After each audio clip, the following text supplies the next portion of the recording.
আমাদের মূল বক্তব্য হচ্ছে গত বছর 17ই জুলাই ঢাকা বিশ্ববিদ্যালয়ের শিক্ষার্থীরা অভ্যুত্থান চলাকালীন সময়ে হলে হলে শিক্ষার্থীরা একটি সিদ্ধান্ত গ্রহণ করে এবং বিশ্ববিদ্যালয় প্রশাসন তাদের সিদ্ধান্তে সম্মতি জ্ঞাপন করে একটি সিগনেচার দেয়।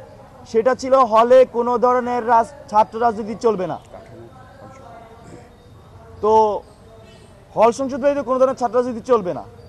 আমরা দেখি যে গত 8ই আগস্ট আবারও শিক্ষার্থীরা সেই তাদের দাবি পুনরাবৃত্তি করে। বাংলাদেশ গণতান্ত্রিক ছাত্র সংসদ মনে করে তারা সাধারণ শিক্ষার্থীদের রাজনীতি করে। সাধারণ শিক্ষার্থীরা যে দাবি 17 জুলাই জানিয়েছে, সাধারণ শিক্ষার্থীরা যে দাবি তাদের মনে প্রাণে লালন করে, সাধারণ শিক্ষার্থীরা যে দাবি গত 8ই আগস্ট জানিয়েছে, আমরা সেই দাবির পক্ষে। আমরা দেখেছি আমাদের প্রভোস্ট মহোদয় তিনি বক্তব্যে বলেছেন হলে সকল ধরনের প্রকাশ্য গুপ্ত রাজনীতি নিষিদ্ধ করা হলো, প্রক্টর মহোদয় বলেছেন। তো আমরা সেই কথার পক্ষে আছি এবং আমরা চাই বিশ্ববিদ্যালয় প্রশাসন অনতিবিলম্বে এটার একটা রোডম্যাপ ঘোষণা করবে, কিভাবে এই প্রক্রিয়া বাস্তবায়ন করবে।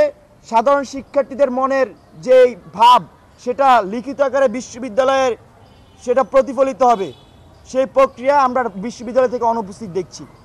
আমরা আজকের এই সংবাদ সম্মেলনের মাধ্যমে বিশ্ববিদ্যালয় প্রশাসনকে আহ্বান জানাই এবং শিক্ষার্থীকে আশ্বস্ত করতে চাই, আপনারা অনতিবিলম্বে বিশ্ববিদ্যালয় প্রশাসন অনতিবিলম্বে হলে কিভাবে অফিসিয়ালি এই ছাত্র রাজনীতি বন্ধ করা যায় সেই প্রক্রিয়া অগ্রসর হন। আর সাধারণ শিক্ষার্থীকে একটা বিষয় আশ্বস্ত করতে চাই, ঢাকা বিশ্ববিদ্যালয়ে আমরা থাকাকালীন এখানে কোনোভাবেই হলে আমরা এই অপরাজনীতি হতে দিব না।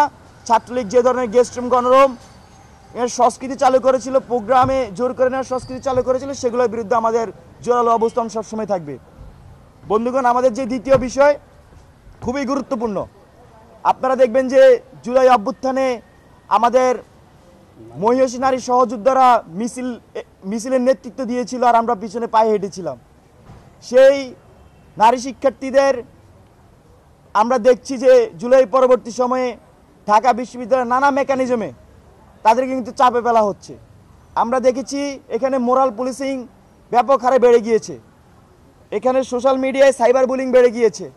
আমরা সর্বশেষ দেখতে পাচ্ছি এইখানে ডাকসুকে কেন্দ্র করে ঢাকা বিশ্ববিদ্যালয়ের নারী শিক্ষার্থীদেরকে কীভাবে ডাকসুতে অনুৎসাহিত করা যায় তার একটা হীন পরিকল্পনার কথা আমরা শুনছি। সেই হীন পরিকল্পনা আজকে আপনাদের সামনে তুলে ধরছি। উপস্থিত বন্ধুগণ, আপনারা জানেন ঢাকা বিশ্ববিদ্যালয়ে আমাদের নারী শিক্ষার্থীদের জন্য মাত্র 5টি হল বরাদ্দ আছে। আমাদের নারী শিক্ষার্থী প্রায় 47.5% ঢাকা বিশ্ববিদ্যালয়ের মোট নারী শিক্ষার্থী। তো সেখানে মাত্র 5টি হল আমাদের আছে। আপনি ভোট কেন্দ্রগুলো আমি একটু বলে আমি শর্ট করছি। এখানে রোকেয়া হল, শামসুন্নাহর হল এবং সুফিয়া কামাল হল, এই 3টা হলের ভোট কেন্দ্র করা হয়েছে টিএসসিতে।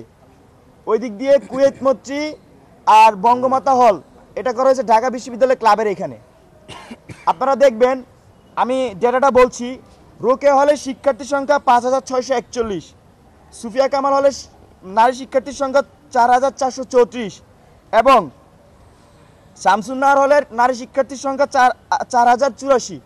মোট নারী শিক্ষার্থী দ্বারা এই 3টি হলে 14141। টিএসসির মতো একটা ছোট জায়গায় 14141টা ভোট সারাদিনে কাস্ট করা কোনোভাবেই সম্ভব না আমরা মনে করছি। টিএসসিতে আপনারা যারা টিএসসি সম্পর্কে অবগত আছেন দেখবেন যে টিএসসিতে একটি ক্যাফেটেরিয়া আছে, একটি গেমস রুম আছে আর একটি অডিটোরিয়াম আছে যেখানে ভোট কাস্ট হতে পারে। এই 3টি জায়গায় সর্বোচ্চ 3 থেকে 4000 ভোট একদিনে কাজ করা সম্ভব। কারণ ডাকসুতে একটা শিক্ষার্থী মোট 41টা ভোট দিতে হবে। এবার 41টা ভোট দিতে হলে তার অন্তত 4 থেকে 5 মিনিট লাগবে।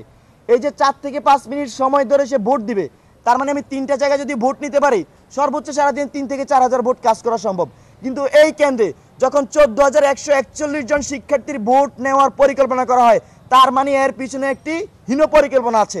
আমরা বিভিন্ন মাধ্যমে শুনতে পেয়েছি বিশ্ববিদ্যালয় প্রশাসনের উপর ভর করে একটি অংশ যাদের নারী শিক্ষার্থী হলে ভোট নাই, যাদের আসলে নারীদের প্রতিনিধিত্ব করে না, যারা নারীদের রাজনীতিকে নিরুৎসাহিত করে, যারা সেটাকে স্বীকার করে না, ওই অংশের একটা এখানে হীন পরিকল্পনা আছে এবং তারা বিশ্ববিদ্যালয় প্রশাসনের উপর ভর করে এখানে এরকম একটি চক সাজিয়েছে, নির্বাচনী ইঞ্জিনিয়ারিং করছে ডাকসুকে কেন্দ্র করে, যাতে ঢাকা বিশ্ববিদ্যালয়ের নারী শিক্ষার্থীরা ভোটে আসতে অনাগ্রহ প্রকাশ করে।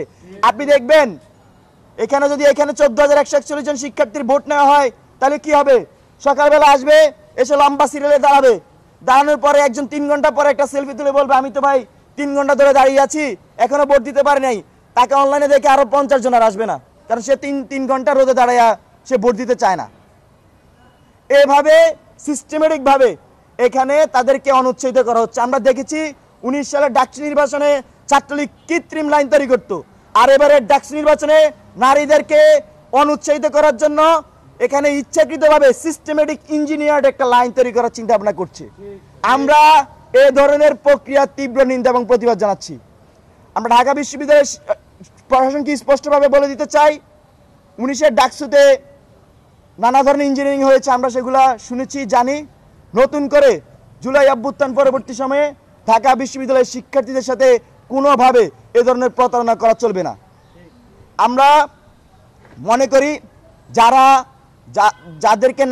যারা নারীদেরকে প্রতিনিধিত্ব করে না বা যারা নারীদেরকে এভাবে ভোটে অনুচ্ছেদ করার প্ল্যান বা চক বাস্তবায়ন করছে, তাদের ব্যাপারে নারীরা এবার ব্যালট বিপ্লবের মাধ্যমে জবাব দিবে।